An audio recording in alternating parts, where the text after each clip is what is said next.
आता परित्राण जे आपण करत असतो, बुद्धवचनाचा पाठ जो करत असतो, तर बुद्धवचन परितदेशना जेव्हा आपण बोलतोय, तर परितदेशनेचा जो परिणाम आहे, त्याचा जो विपाक आहे, तर आपल्या जीवनामध्ये 3 गोष्टी जर आपण धारण करत असेल, म्हणजे 3 गोष्टीच्या द्वारा कुठल्याही प्रकारची परितदेशना ही सफल होत असते. भगवतो अरहतो सम्मा संबुद्धस्स।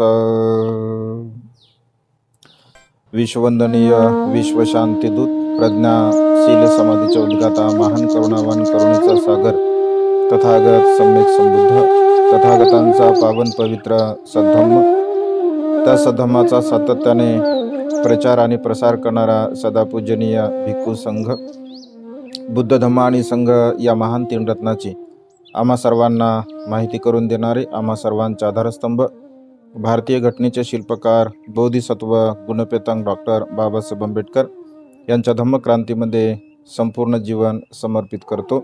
आज या मंगलमय प्रसंगी सोनोने परिवाराकडे परितदेशना करण्यात आलेला आहे। विशेष रूपाने सोनोने सरांच्यासाठी ही परितदेशना परित्राण पाठ आपण आयोजित केला।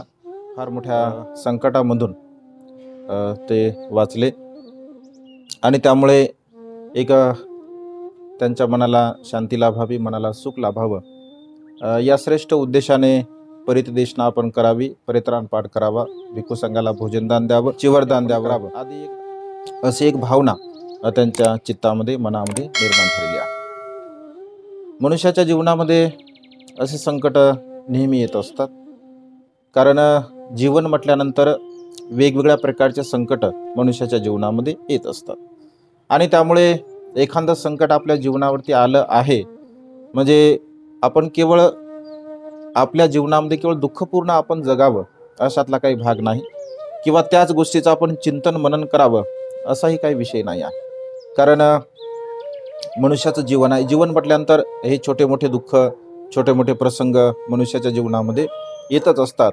या प्रसंगाला खंबीरपणे आपण तोंड देऊन अत्यंत सामर्थ्यशालीपणाने आपलं जीवन जगण्याचा आपण प्रयत्न केला पाहिजे। आणि त्यामुळे मनुष्याच्या जीवनामध्ये भगवंत असे म्हणतात की आपण आपल्या जीवनाची सुरक्षा मात्र नेहमी केली पाहिजे। जो मनुष्य आपल्या जीवनाची म्हणजे सुरक्षा करत असतो, किंवा ज्या मनुष्यांना आपल्या जीवनाची सुरक्षा करण्याची कला अवगत आहे, तर त्या मनुष्याच्या जीवनामध्ये उत्पन्न होणारे संकट सुद्धा सहज त्याला आपण नष्ट करू शकतो, दूर सारू शकतो। आणि त्यामुळे प्रत्येक मनुष्याला ही कला लाभेलच असं नाही आहे, कारण त्यासाठी प्रज्ञा विकसित होणं अत्यंत आवश्यक आहे। आपली प्रज्ञा जर विकसित असेल, आपल्याकडे सम्यक दृष्टिकोन असेल, तर आपल्या जीवनामध्ये उत्पन्न होणाऱ्या संकटाला आपण पूर्णपणे सारू शकतो।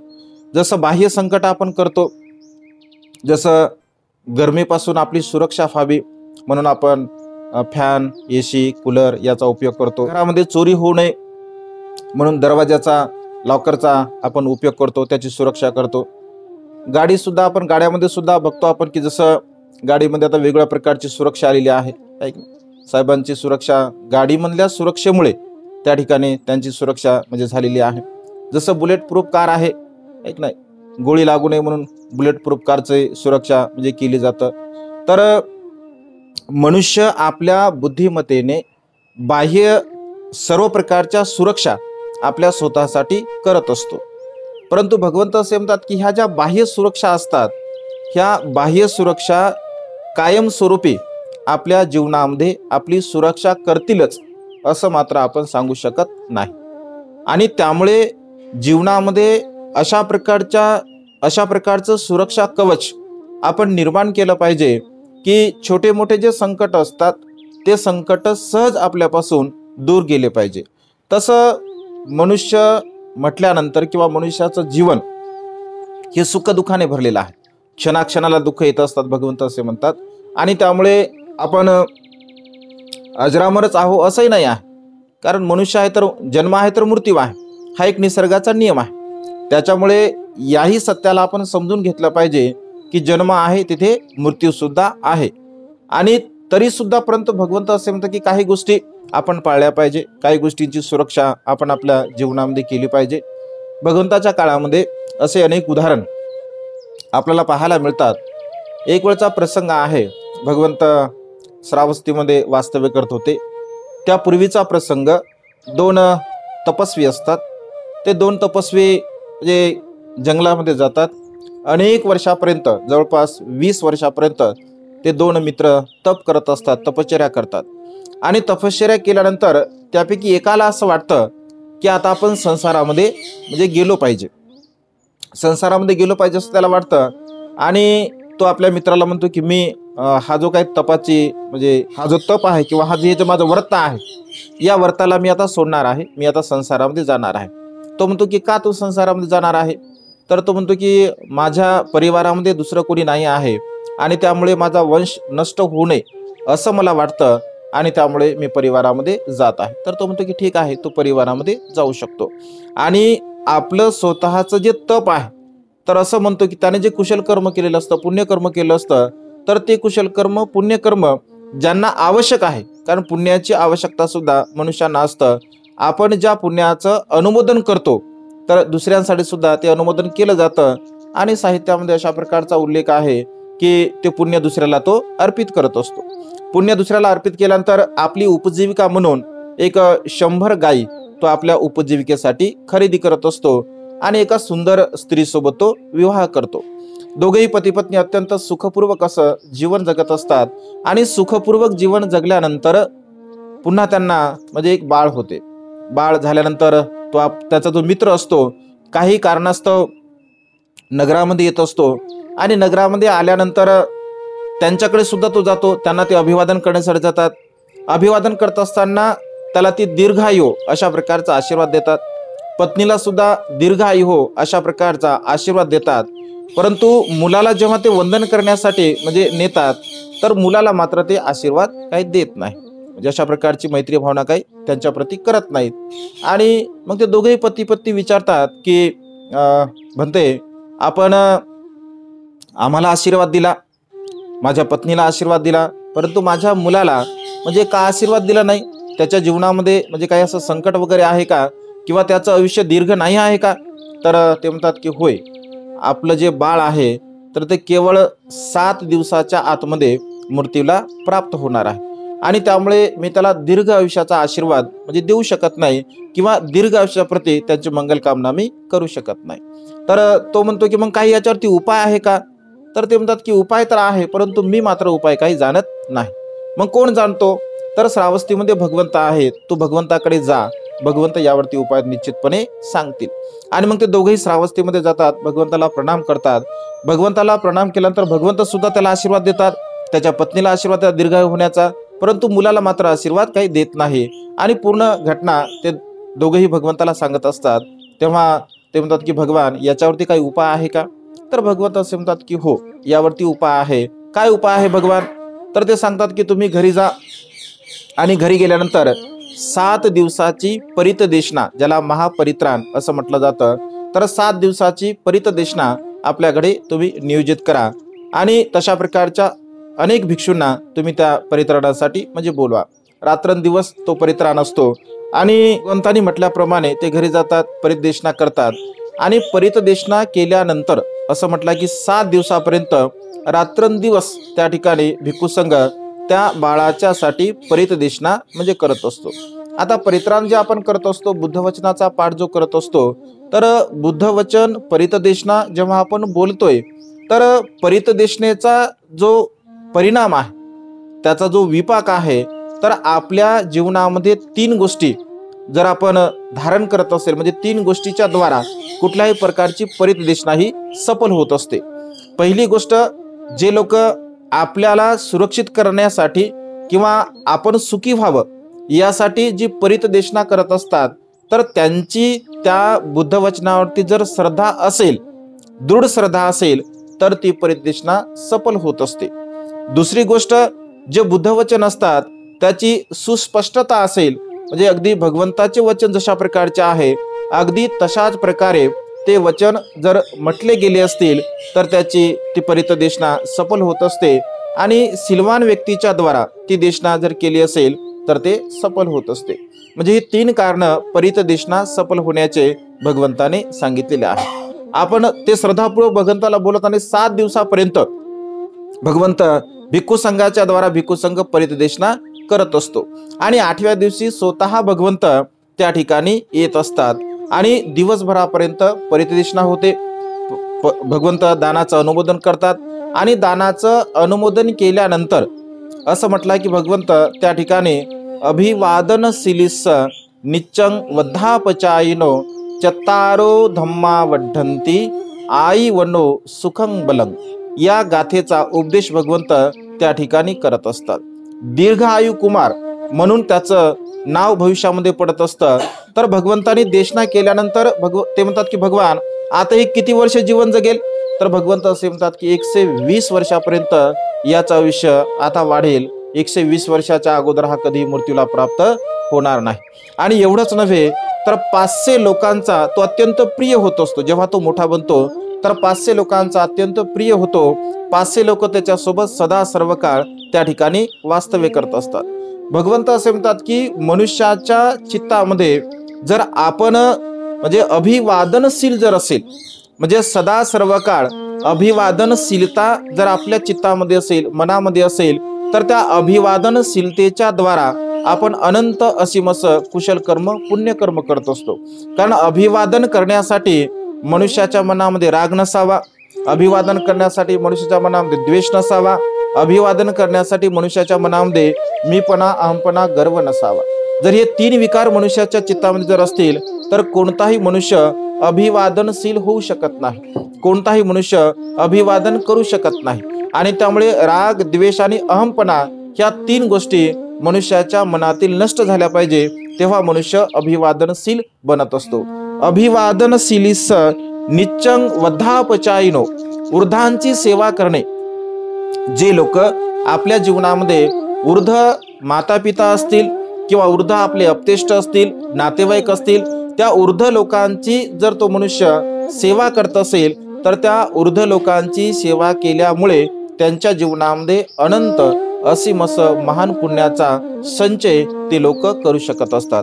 अभिवादनशीलिस निच्चं वद्धापचायिनो चत्तारो धम्मा वड्ढन्ति 4 प्रकारचे धम्म त्या मनुष्यांचे वाढत असतात, 4 प्रकारचे सद्गुण त्या मनुष्यांचे वाढत असतात. जसं भंतेजीने थोडक्यामध्ये सांगितलं की आयुष्य, वर्ण, सुख आणि बल. जो मनुष्य अभिवादनशील असतो, जो मनुष्य वृद्धांची सेवा करत असतो, तर 4 प्रकारची वृद्धी त्या मनुष्याची होत असते, त्याचं आयुष्य वाढत असतं. या संसारामध्ये प्रत्येक मनुष्याला असं वाटतं की मी दीर्घायू व्हावं, मला दीर्घ आयुष्याचा लाभ व्हावा, असं प्रत्येकाला वाटतं. भगवंत असे म्हणतात की असं कोणताही मनुष्य नाही आहे की अल्प आयुष्य मला प्राप्त व्हावं आणि अल्प आयुष्यामध्ये मी मृत्यूला प्राप्त व्हावे अशी कोणत्याही मनुष्याची इच्छा नसते. प्रत्येक मनुष्याला असं वाटतं की मी दीर्घ आयु बनावं, मला आयुष्याचा खूप चांगल्या प्रकारचा लाभ बनावा. प्रत्येक मनुष्याला असं वाटतं की माझ्या जीवनामध्ये मी सदा सर्व काळ सुखी असावं, माझ्या जीवनामध्ये कोणत्याही प्रकारचं दुःख नसावं, ना शारीरिक दुःख असेल किंवा मानसिक दुःख असेल, कोणत्याही प्रकारचं दुःख माझ्या जीवनामध्ये उत्पन्न होऊ नये. प्रत्येक मनुष्याला असं वाटतं की माझा वर्ण हा सतेज असावा, म्हणजे मी नेहमी प्रसन्न असावं, आनंदी असावं. कारण काही लोकांकडे आपण बघतो तर त्यांच्या चेहऱ्यावरती त्यांचा आनंद स्पष्टपणे आपल्याला दिसत असतो आणि सहज आपण म्हणतो की किती हसतमुख हा मनुष्य आहे. सहज जेव्हा आपण त्यांच्याकडे पाहतो, जसं भगवंताकडे लोक बघत होते तर भगवंताचा चेहरा एवढा सीमित हास्य असायचा की भगवंताकडे पाहिल्याबरोबर लोकांचं अर्ध दुःख कमी होत असे. माता विशाखाला प्रत्येक लोक आपल्या घरी जेव्हा भिक्खू संघाचं भोजनदान असे तेव्हा माता विशाखेला घरी बोलवल्या जायचं. कारण माता विशाखा एवढी हसमुख होती की माता विशाखेच्या चेहऱ्याकडे पाहिल्याबरोबर अर्ध लोकांचं दुःख कमी होत असे, प्रसन्नता उत्पन्न होत असे. कारण मनुष्याचा वर्ण सतेज होणं अत्यंत गरजेचं आहे. त्यामुळे आयुष्य आपल्याला मिळतं, आपला वर्ण सतेज होतो, आपलं सुख होते आणि मनुष्य बलवान असतो. म्हणजे मनुष्याच्या जीवनामध्ये बल अत्यंत महत्वपूर्ण आहे. मग शारीरिक बल तर आवश्यक आहेच आहे, परंतु आध्यात्मिक बल सुद्धा मनुष्याकडे असणं अत्यंत गरजेचं आहे. बाबासाहेब असं म्हणतात, माझं मन मजबूत आहे मला नैतिक बल प्राप्त झालं आहे. तुमचं मन मजबूत व्हावं, तुम्हाला नैतिक बल प्राप्त व्हावं म्हणून बुद्धाचा सद्धम्म मी तुम्हाला देत आहे. म्हणजे बुद्ध तत्वज्ञानाच्या द्वारा आपल्याला आध्यात्मिक बल त्या ठिकाणी प्राप्त होत असते आणि त्यामुळे या 4 गोष्टी सदा सर्व काळ आपल्या जीवनामध्ये आपल्याला प्राप्त व्हाव्या यासाठी मनुष्य प्रयत्न करत असतो. बाबासाहेबांच्या जीवनामध्ये सुद्धा असा एक प्रसंग घडला होता. बाबासाहेब जेव्हा 40 गावला काही कामाच्या निमित्ताने म्हणजे गेले होते आणि काही कामाच्या निमित्ताने गेल्यानंतर आपल्या लोकांमध्ये फार उत्साह होता की बाबासाहेब 40 गावला येत आहेत, 40 गावला येत आहेत. तर बाबासाहेबांना म्हणजे आपण पायी कसं न्यावं, आपला सन्मान आहे तो बाबासाहेबांना आपण टांग्यामध्ये नेलं पाहिजे असं काही लोकांना वाटतं. आणि त्यापूर्वी अस्पृश्यता म्हणजे अगदी शिगेला पोहोचलेली होते आणि टांगे केवळ जे काही उच्चवर्णीय लोक होते त्यांच्याकडे टांगे होते, मागासवर्गीय लोकांकडे टांगे नव्हते आणि त्यांना असं वाटलं की बाबासाहेबांना आपण टांग्यामध्ये घेऊन गेलो पाहिजे. तर टांगावाला तयार झाला नाही. पुन्हा काही अधिकचे पैसे देऊन टांगावाला तयार झाला, पण आम्ही टांगा काय हाकलणार नाही अशा प्रकारची त्यांनी अट घातली. तर एक सुज्ञ मनुष्य होता, तो म्हणे की मी टांगा हाकलतो आणि बाबासाहेबांना त्या टांग्यावरती बसवल्या गेलं आणि पुन्हा तो टांगा नेला. त्याला समोरून दुसरी गाडी आल्यामुळे आता हा काय सराई टांगेदार नव्हता, त्याच्यामुळे याला काय व्यवस्थित टांगा चालवता आला नाही आणि बाबासाहेब अक्षय त्या टांग्यामधून पडले. खाली पडल्यानंतर बाबासाहेबांना म्हणजे खूप मार लागला आणि बाबासाहेब असं म्हणतात की तुम्ही मला म्हणजे मारण्याचा प्रयत्न झाल्यासारखा मला वाटतोय आणि मी मरणार नाही आहे, मी मरणार नाही आहे, कारण माझ्यावरती जी जबाबदारी आहे ती जबाबदारी जोपर्यंत मी पूर्ण करणार नाही, मला जे काम करायचं आहे ते काम मी जोपर्यंत पूर्ण करणार नाही तोपर्यंत माझ्या जीवनामध्ये असे कितीही संकट आले तरी सुद्धा मी मरणार नाही, कारण मला मी निश्चित केलेलं ध्येय आणि कार्य हे पूर्ण करायचं आहे. मनुष्याच्या जीवनामध्ये येणारे संकट येतच असतात, परंतु आपले जे कुशल कर्म असतात, आपले जे पुण्य कर्म असतात किंवा आपल्याकडून एखादं जे काही चांगल्या प्रकारचं कार्य आपल्याला व्हायचं असेल किंवा घडायचं असेल, त्यामुळे या संसारामध्ये भगवंत असे म्हणतात की आपल्याला जे काही आयुष्य लाभत असतं तर ते आयुष्य आपल्याला कुशल कर्म करण्यासाठी, पुण्य कर्म करण्यासाठी लाभत असते. आणि शक्यतो जीवनामध्ये येणारे जे संकट असतात त्या संकटामधून आपण आपल्या पुण्यकर्माला, कुशल कर्माला त्या ठिकाणी धन्यवाद दिला पाहिजे की माझ्या कुशल कर्मामुळे हे मला जीवन प्राप्त झालेलं आहे. मग या कुशल कर्माचा जो कवच आहे, तर भगवंत असे म्हणतात की तो कवच कसा निर्माण केला पाहिजे, तर 3 गोष्टीच्या द्वारा आपण आपल्या जीवनाची सुरक्षा करू शकतो. एक, दान पुण्य कर्म करून आपण सदा सर्व काळ आपल्या जीवनाची सुरक्षा करू शकतो. शील पालन करून आपण आपल्या जीवनाची सुरक्षा करू शकतो आणि प्रज्ञेचा अभ्यास करून आपण आपल्या जीवनाची सुरक्षा करू शकतो. हे 3 कर्म आहेत. भगवंत असे म्हणतात ज्याप्रमाणे म्हणजे सूर्याची प्रकाश किरणे जमिनीवर पडू नये त्यासाठी जसा ओझोन वायूचा थर असतो, अगदी तशा प्रकारे मनुष्याच्या जीवनामध्ये कितीही मोठे संकट जरी आले असतील तरी दानाचा सुरक्षा कवच असेल, शीलाचा सुरक्षा कवच असेल आणि आपल्याकडे प्रज्ञेचा सुरक्षा कवच असेल तर छोटे मोठे येणारे जे संकट आहे तर त्या संकटांना सहज आपण तारू शकतो. ते संकट सहज आपल्यापासून दूर जाऊ शकतात आणि त्यामुळे आपण सदा सर्व काळ आपली प्रज्ञा जागरूक करत असताना, आपल्या प्रज्ञेचा विकास करत असताना आपण सदा सर्व काळ अशा या कुशल कर्माचा, पुण्यकर्माचा जे सुरक्षा कवच आहे तो सुरक्षा कवच सदा सर्व काळ निर्माण करण्याचा प्रयत्न केला पाहिजे. जीवनामध्ये तर संकट येतच असतात, प्रत्येक मनुष्य जीवनामध्ये संकट येतात, परंतु त्या संकटाला खंबीरपणे आपल्याला समोर जाऊन त्या संकटावरती मात करून अत्यंत सुखपूर्वक असं आपण जीवन जगण्याचा प्रयत्न केला पाहिजे. आणि येणाऱ्या संकटांना पुन्हा पुन्हा रिमाइंड सुद्धा नाही केलं पाहिजे. आपण त्याला लगेच तिथे आपण सोडून दिलं पाहिजे, कारण काही गोष्टी सोडायच्या असतात तर काही गोष्टी धरायच्या असतात. ज्या गोष्टीमुळे पुन्हा पुन्हा आपल्या चित्ताला त्या दुःखाकडे घेऊन जात असेल आपण किंवा पुन्हा पुन्हा त्या चिंतन करून करून जर आपल्याला दुःख उत्पन्न होत असेल तर भगवंत असे म्हणतात की सहज त्या गोष्टींना आपण सोडून दिलं पाहिजे. सुखाच्या गोष्टीचं आपण सदा सर्व काळ चिंतन केलं पाहिजे, मनन केलं पाहिजे. कारण मनुष्याचा जो स्वभाव आहे तर भूतकाळामध्ये कधी कधी मनुष्य जीवन जगतो, कधी कधी भविष्यकाळामध्ये मनुष्य जीवन जगतो आणि भूतकाळामध्ये जीवन जगलं तरी सुखदुःखाच्या आठवणी असतात, भविष्यकाळाचं आपण चिंतन करून सुखाचे जे काही सुखाच्या भावना निर्माण करत असतो, परंतु वर्तमान काळामध्ये आपण अत्यंत सुखपूर्वक जीवन जगण्याचा प्रयत्न केला पाहिजे. आपण तसे धार्मिक आहात, सोनोने परिवार धार्मिक आहे. तीन रत्नांच्या प्रती त्यांच्या मनामध्ये अत्यंत दृढ अशी श्रद्धा आहे. आणि ही जी श्रद्धा आहे तर आता आई बाबांना तर मी काय बघितलं नव्हतं, परंतु आई विशेष धार्मिक वाटली मला. आणि आईच्या मनामध्ये तीन रत्नाच्या प्रती म्हणजे श्रद्धा आहे, ते सहज लक्षामध्ये येतं. आणि माता पिता जर धार्मिक असतील तर साहजिकच आहे ते धम्माचे संस्कार आपल्यावरती सुद्धा म्हणजे पडत असतात. आणि तो खरा तर माता पित्यांचा वारसा तोच आहे. धनसंपत्ती तर ती येणारच असते. आपण देतो म्हटलं तरी येते आणि आपण नाही देतो म्हटलं तरी येत असते. परंतु धम्माचा वारसा मात्र तो आपण निर्माण केला पाहिजे. आणि मात्या पित्यांनी तो धम्माचा वारसा आपल्या मुलांना दिलाच पाहिजे. आणि त्यामुळे बाबासाहेब असं म्हटले की तुम्ही किमान दर रविवारी का होईना आपल्या मुलाबाळासह तुम्ही विहारामध्ये गेलं पाहिजे. त्याचं कारणच ते होतं की बाबासाहेब असं म्हणतात की तुम्ही जर धार्मिक बनसाल, तुम्ही श्रद्धावान बनसाल, पण तुमच्या मुलाचं काय, तुमची येणारी जर पिढी जर धार्मिक नसेल तर तुमची श्रद्धा तीन रत्नांच्या प्रती तिथेच समाप्त होईल, तिथे नष्ट होईल. कारण तुम्ही तर तुमच्या मुलाबाळांना त्या धम्मसंस्कारामध्ये जर प्रेरित केलं नसेल. आणि त्यामुळे मातेपित्यांचे आपल्यावरती अनंत आणि असीम असे उपकार असतात. मातेपित्यांच्या पुण्याईमुळे तुम्हाला तीन रत्नांचं शरणस्थान प्राप्त झालं.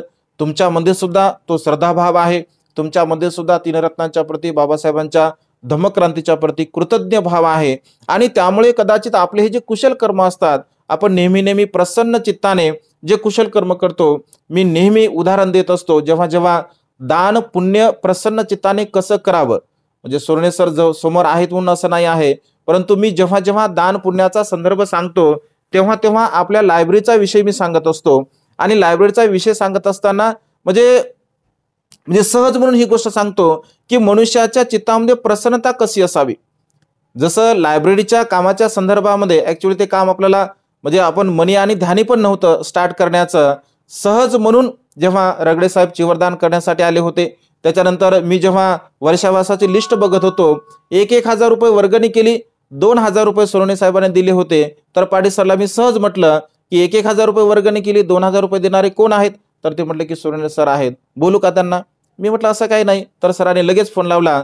सर आले आणि सहज बोलता बोलता सांगा भंतेजी अत्यंत नम्रपणे की काय आदेश आहे सांगा, आपण काय म्हणजे करायला पाहिजे. तर बोलता बोलता मी सहज म्हटलं की अशा अशा प्रकारचा प्लॅन आहे.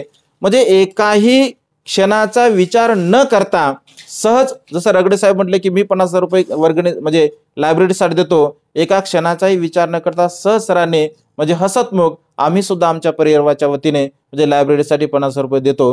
म्हणजे ही जी भावना आहे, दान आपण किती देतो, कसं देतो याला महत्व नाही आहे. म्हणजे 50,000 असतील, 1,00,000 असतील किंवा 10 रुपये असतील किंवा 20 रुपये असतील, दानाचं जे महत्व आहे, चेतनाहं कमंग भिक्कवे वदंती बुद्धा असं भगवंतांनी म्हटलं आहे. म्हणजे तुमची जी चेतना आहे देण्याची, ती प्रसन्न चित्ताने असणारी चेतना ही अत्यंत महत्वपूर्ण आहे. मग तिथे तुम्ही किती देता आणि कसं देता याला महत्व नाही आहे. क्षणामध्ये तुमच्या चित्तामध्ये जर तो भाव उत्पन्न झाला असेल तर त्या क्षणी जे तुम्ही ते कर्म करता, ते कर्म सदा सर्व काळ आपल्या जीवनामध्ये आपल्याला सुख प्राप्त होण्यासाठी म्हणजे सहाय्यक ठरत असतं. आणि आपल्या या कुशल कर्माची ही पावती आहे. आपण केलेले जे कुशल कर्म आहे, पुण्यकर्म आहे, जीवनामध्ये अनेक प्रकारचे संकट येत असतात, सुख दुःख सुद्धा येत असतात. त्या सुख दुःखाला मात करण्यासाठी आपल्याकडे पुण्याचा संचय होणं अत्यंत गरजेचं आहे. ज्याप्रमाणे अडीअडचण असताना बँकेमध्ये आपलं बॅलन्स असतं, सहज आपण ते बॅलन्स काढू शकतो, कारण आपण ते ठेवलेली असते. अगदी पुण्यकर्माची ठेव सुद्धा आपल्या जीवनामध्ये आपण ती निर्माण केली पाहिजे की जे संकटकाळी आपल्याला कामी येत असेल. आणि त्यामुळे सोनवणे सरांना दीर्घ आयुष्याचा लाभ हो, त्यांच्या जीवनामध्ये आयुष्यवर्ण सुखाने बलप्राप्त हो, त्याने सदोदितपणे अशा प्रकारे बुद्ध धम्म संघ या तीन रत्नाची सेवा करो. बाबासाहेबांच्या धम्मक्रांतीमुळे आपण हे सुखपूर्वक जीवन जगत आहोत. बाबासाहेबांच्या धम्मक्रांतीमध्ये माझं काही देणं आहे अशा प्रकारची भावना सदोदितपणे आपल्या चित्तामध्ये वृद्धिगत हो, अशा प्रकारची मंगलमय आणि उदात्त कामना या ठिकाणी व्यक्त करून ही छोटीशी धम्मदेशना संपन्न करतो. सर्वांचं मंगल हो, सर्वांचं कल्याण हो, सर्वांना दीर्घायुष्य लाभ.